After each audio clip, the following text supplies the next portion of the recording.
Hello and welcome. We are going over a map review. We are talking about Savage Race Dade City. This is the first stop at the Savage series. So I have my friend Nick Ryker here, member of Torque. We're going to go over all the details, give you some tips about how to approach these obstacles and how to really take on this race. And just a reminder, if you are liking this type of content, hit us with a like, hit us with a subscribe. Check out our Patreon to get early access to map reviews and live interviews with the members of Torque. So with that, here's my guy, Nick Ryker. I'm in the show. He's in the show. All right. So also in the show is this map. I'm going to take a closer look. Nick, you are racing this, and you have done this location before, correct? Yes, I have done it in 2020, fall 2020. How does it look in comparisons to 2020? Pretty close, if I remember. In terms of the layout and everything? Yeah. Yes. It's like a horse park, I think, or some farm. Equestrian, some might even call it. And yes, it looks very familiar, especially like the start and finish, like how it curves around there. It looks pretty similar.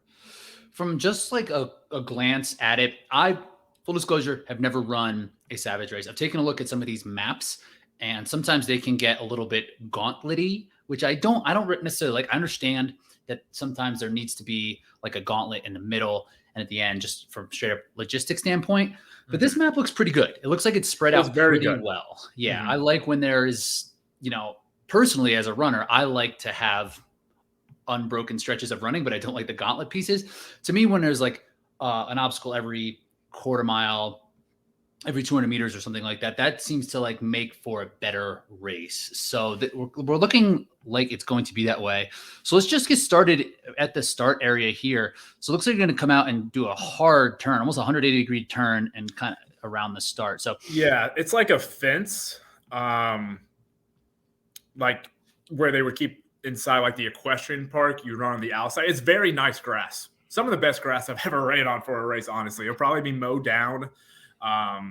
Cross-country style? Could you put on cross-country spikes? It might be a little too thick for cross-country spikes. Got it. But it would be like mowed, not like at a stupid grass level. It shouldn't be muddy at all. It will be nice, smooth running, at least like in this. If you're kind of in the festival area, like in this festival area kind of thing for that first mile or so.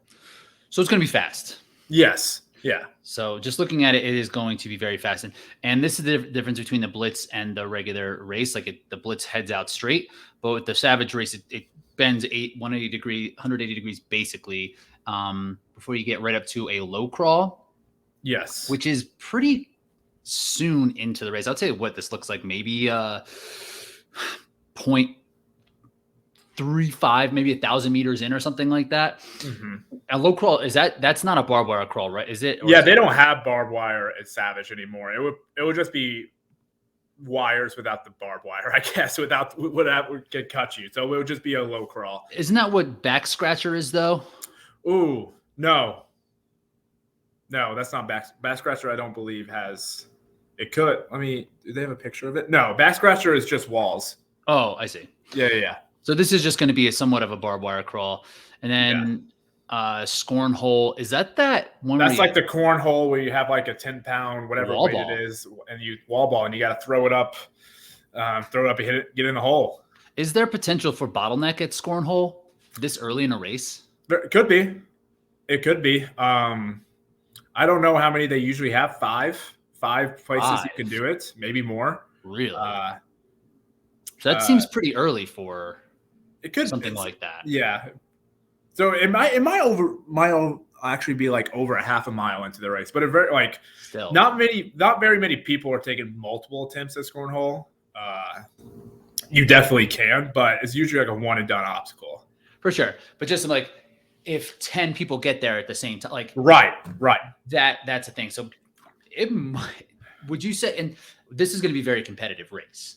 So it's going to be the most competitive Savage I've ever had by far. Yeah. So are you worried about that? Would you try to get to this spot in that top 5 just to avoid that? Because even if you try your hardest to be in the top 5, like you might not, just based off like footing or like where the start is. So like, would you even worry about this, or is this even, do you even care? I really wouldn't. I mean, it's so early on to the race.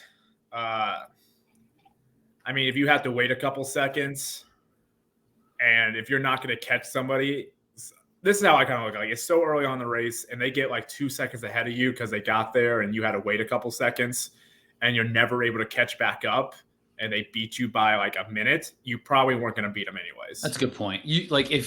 So don't sweat it. Yeah. If you belong in that top pack, you'll end up in that top pack, not because of the three. And as long as you don't panic.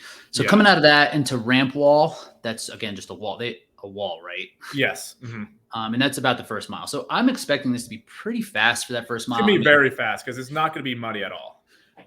Right. Like this first part's almost all in that grass that you said is some nice grass. Very nice. Very nice. Yeah. So coming out of that, looks like you got a decent stretch of running into squeeze play, which is also kind of like walls. Yeah, right? It's like you jump over a metal pipes, and then you go under like barrels that aren't full of water that you just push. You just have to go underneath them. Okay. So yeah, that's what that is. So it's like an over under through kind of thing. Yeah. Mm-hmm. And then Sawhorse, this is just a balance obstacle. I believe so. Yes. And Mud and Guts, is this just a pit of mud? Yes. Mm-hmm. Okay, so these are really not obstacles that are going to take very long either. No, right? No. When this part of the course back here, if I do remember correctly, I could be wrong, but this is where you're going to have some mud, technical terrain, pretty much anything outside of the equestrian park main area. It's going to be pretty technical or muddy even. Okay.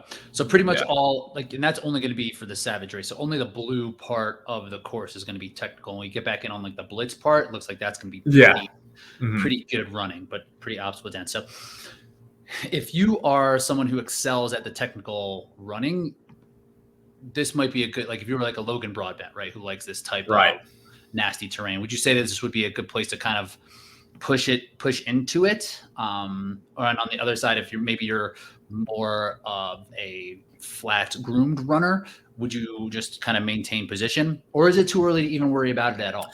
I honestly think it would be too early. Like,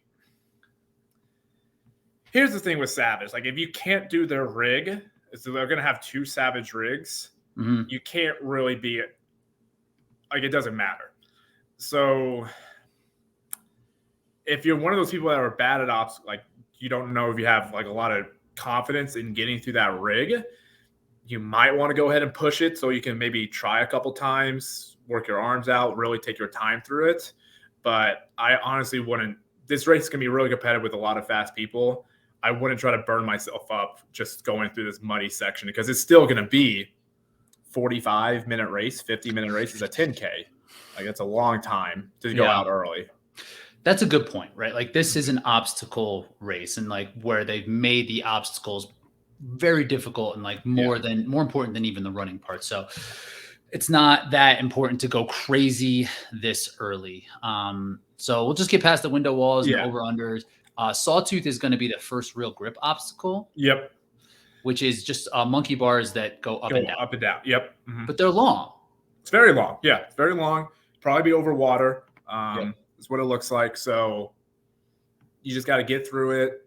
It's not something that a lot of people are going to fail at all, probably, because the bars are very grippy. And the it's bars early. Are very grippy, and it's early, and there'll be enough lanes for everybody to go through. So you should be good on that part. I could see if you were pumped and this was like late, if this was like in the end of a gauntlet or something, causing a problem. Yeah. But early, right, this is the first real grip test. Anchors Away is another grip test, but more of a technical aspect where you have to pull the ring off of an anchor. Yeah. This is my favorite obstacle I think I've ever done. Oh, yeah, it's fun. It's just fun, like, especially if it's not wet. They're pretty grippy rings, and you can, if you feel confident enough, you can skip a ring, and just it only takes like 2 full swings to do it. I don't know. It's just fun kind of thing. It's kind of like a true ninja obstacle where you're really rewarded for your athleticism if you can get through it, but anybody can get through it. It could take you 30 seconds or 5 seconds. I was just going to say, for the athletes, this is a good one for the athlete who will be there. So you're looking forward to this as an athlete. Yeah, it's just fun. Yeah, like I think Matthew Kempson always said, like, he tries to design his obstacles like anybody can do it, but it really rewards somebody who can that has full control of their body. For sure. And this is a good one for that. This is like what's the one called you'll see at OCR World Championships, I believe it's a Force 5 obstacle where the Gibbons, yeah, where the little wooden dowel comes out. Yeah. So it's similar to that, probably a little bit easier than Gibbons. Yeah, it's a lot easier than Gibbons. Mm-hmm. But then we're coming up to a Savage Rig. So you get so you have 3 back-to-back grip and overhead obstacles, like overhead, like hanging obstacles. Savage Rig, any intel on this? Have we seen what these are going to look like? No, and it looks like they named 2 obstacles Savage Rig, and I would imagine the second one being much harder than the first one. Usually they put a really difficult one with like the cheese board or like a lache toward the end. Yeah, I would imagine it's probably going to be some ropes, some rings. I don't know. So I want to be this one should be doable. I mean, because the Savage Blitz, the Savage Rig is their one they always switch up. They could put a lot of different and it's their premier obstacle, honestly. Yeah. Right? Like you think of the Savage, you think of the Savage Rig, and they're going to want it to be on the Blitz and the Savage Rig. So this first one might not be as challenging. So my advice would be you have 3 things, and if this is the muddy section, just try to keep your hands dry. Right. Try not to face plant, just to get your hands muddy. Like try to keep your hands as dry as possible. What's the weather looking like? Looks very nice. It'll probably be dew, like humid. Yeah, Florida, but it doesn't look like it's been raining all week. And it's gonna be like in the 50s at race time. Got it. Cool. So yeah, like expect them to be a little bit wet just because of humidity, but nothing that's going to be horrible. Yeah. Kiss My Walls, that's just more walls. Yeah. Mm-hmm. And Colossus is a ramp wall, a warped wall. Yes, that's into like the water pit. Yeah, their slide. Where fantastic photos. Mm-hmm. That's one, like that one and Dunk Wall, like that they get photos for that for like Spartan. It's just like, does anybody like these? No. I've never had a good one. No, they're like kind of funny, but like, wouldn't you rather be looking like jacked and cool through like rigs and stuff than just be looking like a fool sliding down a Colossus slide and like looking kind of scared, honestly. Mm-hmm. People looking scared. So you're going to come out of that and be wet. And then Wheel World is another grip obstacle. Yeah. Those wheels are very grippy. It's not something I feel like you can slip off like easily. They're very grippy. It's just something that you have to keep your momentum going. And they spin the opposite direction, right? So is there 4 like suspended, essentially steering wheels? Yeah. Okay. And like, so you just got to kind of keep the momentum and follow the pattern of that. So yeah, I wouldn't worry about my hands being too wet after Colossians because I don't think, unless you're somehow caked in mud, that obstacle is pretty grippy. Okay, cool. Twin Peaks looks like more warped walls. Yep. And then we're right about mile 4. So we're getting into the Blitz course where I think if I remember correctly, it's pretty good terrain you're running on. Okay, cool. Yeah, looks like we're back onto the grass. So this should be like, it seems like after Wheel World, this is like what I was talking about before, where I like how it's kind of spaced out. There's really not a ton of uninterrupted running here, but it's going to be a little bit more running than what you're going to get when you get back into the like festival kind of area. So this might be a spot where if you're looking to really kind of push into some faster pace, this might be a good time to do that. I think it is. Yes. So then Back Scratcher, where those look like more walls. I think it is another wall. They go hard on the walls. Block Party. It's you pull a cinder block. Like the Spartan sled when you pull, it's just a cinder block. So a bit of a strength obstacles. They do have some strength obstacles here. Nothing like a hardcore carry. That's what I want to touch on the carry after we get done with this, though. Okay. After we go through the whole course. Is that Tree Hugger? Is that next? No, Tree Huggers is like 4 posts where it's like a metal bar. You just have to traverse across it. Got it. Yeah. So that one's kind of slow too. That one's a little slow. Block Party. These are all slow, but the race is going to be spread out at this point. Yeah. Slippery Incline's a new one that they've had. It's just like the slip wall in Spartan, I'm pretty sure. And then Rise and Shine is their newest one, making their debut at this race that they put on their Instagram. So go ahead and explain what that looked like. So it looks like They've had this obstacle in the past called inversion therapy, where you are using your hands and legs like a military, like scoot across. Like underneath it. Yeah, like Spartans Tivoli and Traverse, how you go underneath it. And then, so it'll be a bar, and then after that bar, they'll have a ladder, A rope ladder. that you'll need to get up on, and then they go into like another rope that you need to swing to the rope and then hit the bell. It doesn't seem too hard, but at this point in the race, you can be cramping. You know, when you put your body in that, like you're trying to pull yourself up and keep your leg on that bar so you don't hit the ground. That's usually a good sign. Like, I mean, it's a good formula to cramp, like in your calf or something. For sure. And it's going to be slow it could be frustrating, right? Because it's something new and and it might feel like you're not doing it well because you're not going to move through it very quickly. Yeah. So yeah, like I believe it's one of the twirly or the not twirly bird was a combo. What was the mop, like the mop grips? That was twirly bird. That was twirly bird. Yeah. So it looks like that's what it is. Like you traverse, you climb up the rope ladder, and then there's a twirly bird there. Something like that. To another ladder to the bell, I believe. Yeah. And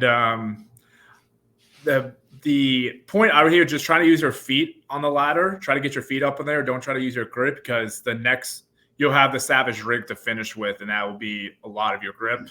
And you just don't want to blow up on a silly obstacle like that when you can easily use your feet. Take your time, use your legs. I agree, because even big ass a cargo net can kind of blow up your grip too, just like gripping that type of rope.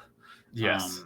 And then right into Yank My Chain, which is a like the hoist in Spartan, but it's like a pretty heavy chain. I haven't done it yet. I'm excited to do it though. I've heard they changed it because it was super heavy. I heard it was almost too heavy for a lot of the female competitors to even like it weighed more than what a lot of the female competitors would be like to even get off the ground. Like all of their weight couldn't lift it. But the thing with that, once you start lifting it, it's going to get lighter, right? The heaviest pull is going to be the first pull. And as that chain comes off the ground, it will get a little bit lighter each time. But again, these could be, like you said, if Rise and Shine, if you're going too grippy on that, into the cargo, into the ankle chain, this is all grip. Like, that is really going to hit you. Because they put you in Shiver Richer, so you're going to get your hands wet again before the Savage Rig 2. But before that, you got to go through Tito Tuber, which is tough for a bigger person, a taller person. You got to crawl through these tubes that start on the ground, and then the other side's up in the air. Then then you got to fall. Okay. What's that playground thing? Yeah, like a seesaw. Seesaw. Right. Yeah, it's like a seesaw. Okay. Got it. So you're going to be grip, then to cold water, it's going to be wet. So the teetering tuber could be muddy then too. It sounds like you're going to be on all hands. Yeah, you're going to be on all fours. Yep. Okay, and then another wall, and then we're in Savage Rig 2. Yes. And that is who knows what it can be. I'm hoping that they kind of chilled out with what they were doing last year, especially now that there's a little bit more money on the line. There's like a series at play where it's like you run this whole race and then it boils down to who can do like one obstacle. I think that was a little bit too much. It could be, yeah. So I liked what they were trying to do.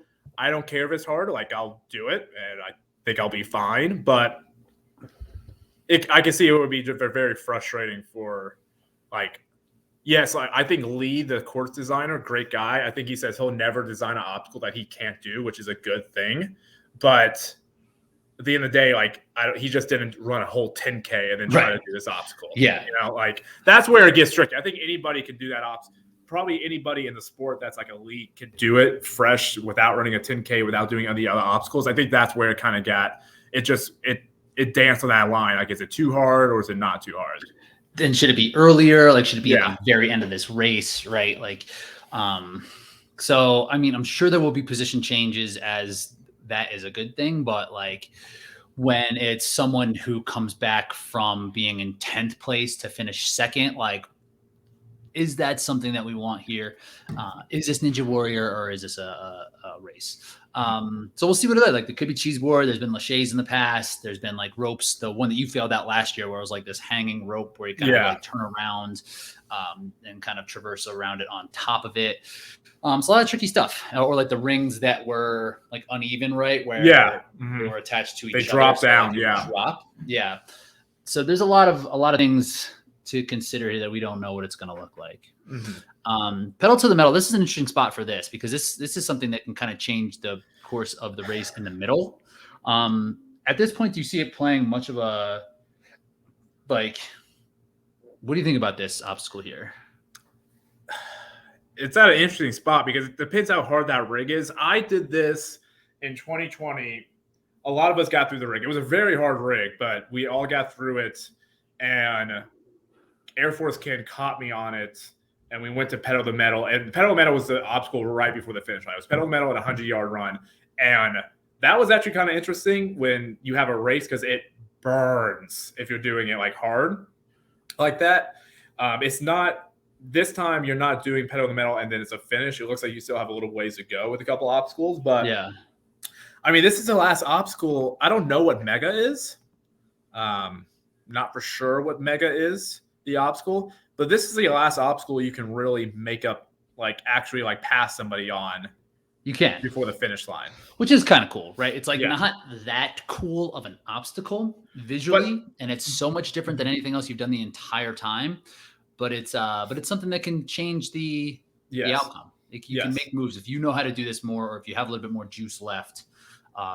You can kind of push it a little bit harder. Yeah. You always want to get up there and just take a second, make sure your tire is not like stuck behind somebody else's tire, or is like flipped over or stuff like that. Just take a second just to see because I did one where the tire was like somehow got tangled with the tire beside it. And like I didn't realize it, and it took me forever to pedal it. So you just take a second, make sure you're good to go on that part. And there's also a strategy when you return the tire, right? Yeah, you want to pull the rope as hard as you can, so you can start running, because it's pretty much resistance. Like you're running with the tire with the rope, like untangling it. It's just slower, but if you can go ahead and just pull it with one big thing, it might not be as resistant. You'll get a little bit of slack. Yeah. You'll be able to run until at least it kind of catches up. Yeah. Okay. And then Mega, we're not sure. Probably a wall. They're crushing walls. And then barn doors. What is that? I think it's just another wall. Walls and walls. Yeah. We're not sure. Probably are. But and then you're finished up. So there is quite a bit of a gauntlet here. Like coming out of seems like, well, Rise and Shine is there's more than a mile after that. So there's going to be some racing to do from there, but that's when it seems to get pretty real and to like the finisher area, where like a mistake will cost you, and there's going to be some changing in terms of like the final position because it's obstacle gauntlet. So this is what I wanted to say about the carry they have, Lumberjack Lane. In past races, they've started the race with Lumberjack Lane. Like just did it for some reason at the end of 2021, they were doing that. You remember that? Yeah, it's like a 4x4 or whatever. Yeah, you had it, and you literally on the start line, you started with your 4x4 piece of wood. And sometimes it was like a 2K, a half-mile run. And I don't see that. And when they do that, it's a surprise. And I don't see that on this map. So I wonder if they're going to make us do a little loop first with the Lumberjack. Maybe, because we don't see it on here. That's pretty goofy. I don't see it on here, but I do see like it's mile 6, and then it looks like this is gonna be like a 6.4 mile race. If they do that, it will end up being like a 7-mile race. I don't see where here on there like they would want to do that, but they've done in the past. Savage has their own rules. They for sure can do that.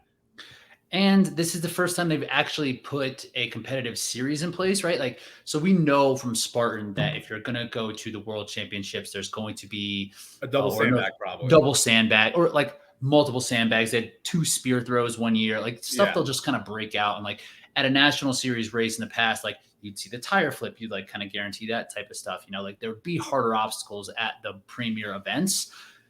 We don't know what Savage is going to do. They never really have had a premier event. Maybe they'll throw a wrench in there. I don't necessarily know their philosophy in terms of like what they consider a high level obstacle racer. Maybe it is somebody who can do like an impossible rig at the end of a 10K, or like that's something that is embedded in their ethos, right? Yeah. Or if it's like, yeah, we're going to throw some stuff that's unknowable, or like you start this race and all of a sudden you're going the opposite direction. Like, do they want it to be more like a CrossFit where it's like unknown and unknowable, right? Like, we'll see. And like, that's what's going to be interesting about this, like, and how it all kind of plays out. It gets me really excited to race it. It really does. That it's their first series race. I don't know if we're going to start with a heavy carry. I truly don't know what the rig's going to look like. I don't know. It's just different. You're going to throw some quotes around heavy? Oh, yeah, heavy. They're going to start as, I mean, if you carry it for like 2K, I mean, eventually it'll probably get heavy. It's like a 2x4, isn't it? Isn't it like a piece of plywood? Yeah, it probably weighs like 10 pounds. But like they've literally they started the race in Maryland last year with a 2K, 2 kilometers carrying that. I mean, it gets, that's crazy. Eventually it might get heavy. It's kind of a silly gimmick. Do you remember, what was the terrain race? Did you ever do any of those? No, I'm not. No, I haven't. They start you in a pool of water. Like you jump in a pool and then they say go. Yeah. So like that to me reminds me of that's like, here's your 2x4. If I was to show up to that and like, if that, because this is like going to get some coverage. I mean, Orem will be there. I'm pretty sure. Like, yeah. If I saw that and was outside of the sport, I'd be like, this is dumb. Like put this somewhere else. Yeah. But so what are some what are your top takeaways? 2 to 3 takeaways for this race about the best way to approach how to get the best results?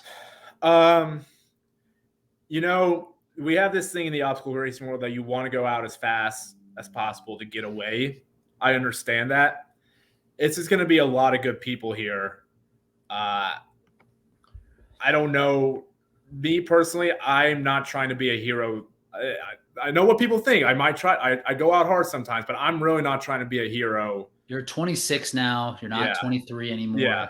I would say, you know, the race doesn't really start till we hit mile 2 and we start getting some more upper body obstacles, like not upper body, like grip training obstacles. I would say that, you know, it's through technical train. I would say if you're at mile 2 and you're still in it, that's a really good spot to be in. Another takeaway is once you get back into like the Savage Blitz course, with I believe it's better terrain. Like if you got to mash to burn, like you got to make a move, because I'll tell you what, if Air Force Ken is right by me, I'm probably not going to, I mean, I have a lot of confidence in myself, but like he's going to be a problem right there at the end here at this all these gauntlet stuff with, you know, he's probably going to be the best one at this new obstacle Rise and Shine. He just probably will be. You know, he's going to probably just be better. Or like Kempson, they're just like Aaron's good at this Aaron. They're going to be better. Like if you're with them, try to make a move to give yourself some space. You know, because I've been in that situation where Air Force Ken has made up some very good ground on me on some rigs, and it's very frustrating because like, dang it, I just got away from this guy and he came up on me. If you're like if you're in that age group, you're battling for your podium, like. If you know somebody your age group you're racing with, and they can make up some time on rigs, you got to mash to burn in the blitz, and you're feeling good on the blitz side of the course, you got to go for it. Yeah, I like that. As soon as you get back onto it, so after like the Kiss My Walls, that might be a spot. You're a little bit you're just about halfway, but if you want to try to separate, that might be a good place to kind of make a move. Love what you said about the first 2 miles, just like, but at the same time, like, you're not going to drop anybody, but I'd probably also be pretty assertive. I would probably stick into the pack that I'm assuming is going to be 4 to 8 people deep. Yeah. You know, if you're in your age group, you know who's a player in your age group. Like if they are obviously just gapping you early, like you gotta put your nose into it then, I feel like. I agree. Yeah, you gotta put your nose into it and see what happens, but don't overexert yourself, if that makes sense. I think so. Like if they're being foolish, like if one person's being foolish, that one person, you should let them go, right? Yeah. And you shouldn't be the foolish person. But yeah. if it's a group, like typically it's going to be hard for 5 guys to all go out too hard. Yeah. Like this past weekend, it was us 6 guys, 5 guys Kirk, Chris, Tyler, Alvaro, and Leon. Some guy went out hard. We didn't go with them. We know who the players were, but none of us took it easy. But we got away from everybody else, but we still weren't overexerting ourselves. But we were still running at a good clip.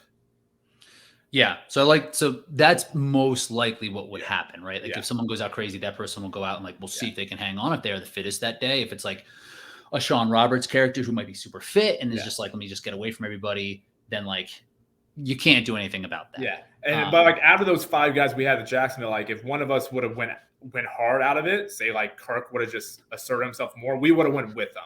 Totally. You go with them. Right. So assert yourself, stick your nose in it early. If you have something, if you want to make a move, I think once you get onto the blitz is a good spot.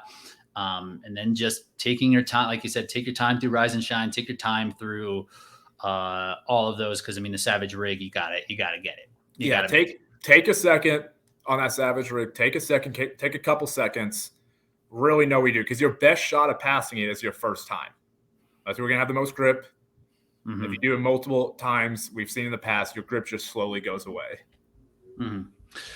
All right, perfect. So I think that we laid out some awesome foundations for this race. It's going to be fun. It's going to be a lot of cool things to kind of speculate about. So, Ryker, let's just leave it at that, man. We'll see you out there. I think there is going to be coverage, right? ORM is going to. ORM, yep. Mm-hmm. So ORM's going to cover this one, so we'll be watching, and that'll take us home, man. All right. I'll be there. We'll talk to you guys soon. Bye.